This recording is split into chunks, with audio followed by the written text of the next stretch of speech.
Alright, what is going on guys, it's Tazz here, and welcome back to the channel. Now today what I've got for you guys is my spoiler-free review for the first and I think only DCEU movie of the year, that obviously being Shazam.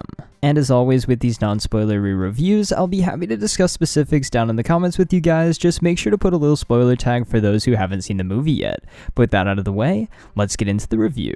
Shazam is one of those movies that has been hyped up for quite a while, especially with some pretty great early reviews online, and because of that I was definitely pretty excited when I was able to get into an early showing of the movie a couple of weeks before it was really supposed to come out. Fandango was running a promotion through their site for members to be able to see the movie 2 weeks early, so that's exactly what I did, and I just got out of the movie a few hours ago, and I have to say after finally seeing this thing, I really did enjoy it. The movie has a bit of an unconventional opening, giving us some background on our main villain, that being Dr. Sivana, and then eventually we are introduced to Billy Batson and his backstory, and then everything goes on with him. He gets to meet the wizard Shazam, he has the power of Shazam transferred over to him, and then throughout the rest of the movie he's just basically learning how to use those powers and trying to find the courage to take on the big bad of the film, that again being Dr. Sivana.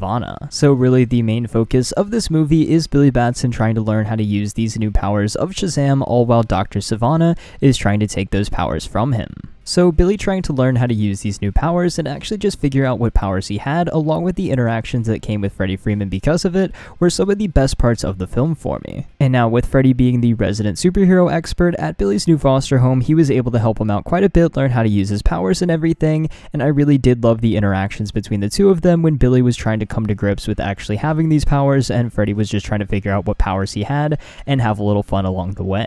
So these scenes between Freddie and Billy is where we got most of our humor throughout the movie, as well as some references to the wider DC universe, so it was great even though this movie was pretty self-contained that they still did have little references sprinkled all throughout it to show that yes, there are still other superheroes out there, even though Shazam is the main focus of this movie. Along with Freddie and Billy come the other kids in the foster house and the other members of the Shazam family, and I thought that they were all pretty great as well, all had some nice unique qualities to them, and I really liked the dynamic between them all. But moving away from our hero over to the villain side of things, we have Dr. Sivana, played by Mark Strong, and I don't know about you guys, but I think he's easily one of the better DCEU villains. Also, I mean, come on, he's Merlin from Kingsman, so, you know, all I could think about when he was on screen was just singing Country Roads, so yeah, that happened. Anyway, the reason I really enjoyed Dr. Sivana so much is because we know his backstory and we know what made him into who he is within the film. You just kind of have no choice but to feel bad for him, and you understand where he's coming from to an extent.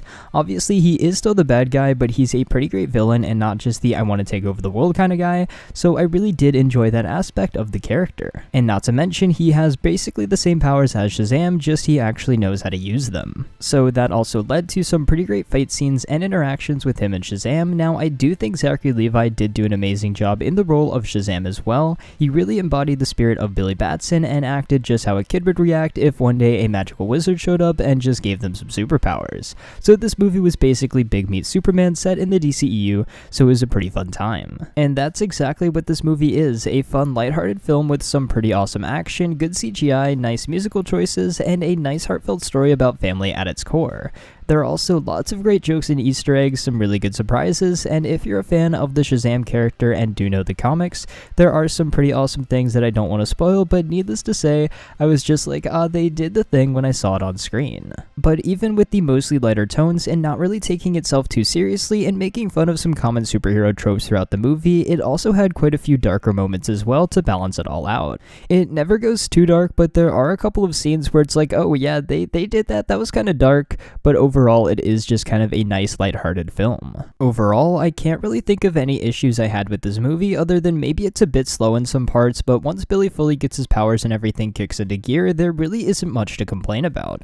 The smaller scale really works in the film's favor. I'd love to see Shazam team up with the other DC heroes at some point down the line, but like I said before, Dr. Sivana was one of my favorite DCEU villains so far, and easily one of my favorite parts of this movie that I enjoyed so much. I think if you're a big DC fan, such as myself and loved Aquaman, Wonder Woman, Man of Steel, and other DCEU movies, I think this is going to be another hit for you, as well as the cinematic universe. I'm so glad that DC has come out with 2 really great films back to back, and I hope it's a sign of things to come with their movies in the future. Once Shazam fully comes out, I definitely recommend you guys go see this movie and support it. It has a lot of humor, a lot of heart, and it's just a fun time at the movies. Also, it takes place during Christmas, so this can be your superhero Christmas movie for this year if you want. Anyways guys, really enjoyed this movie, and I highly suggest you go check it out once it releases at the beginning of April. So with that said, I want to know what you guys thought about all of this down in the comments below. Were you able to see it early too, and if so, what did you think? Are you excited to see it when it comes out if you haven't already? And what are you most looking forward to next as far as the DCEU goes? I want to know your thoughts on all of this down in the comments below. But until next time guys, it's been Tazz, and I'll see you guys in the next video.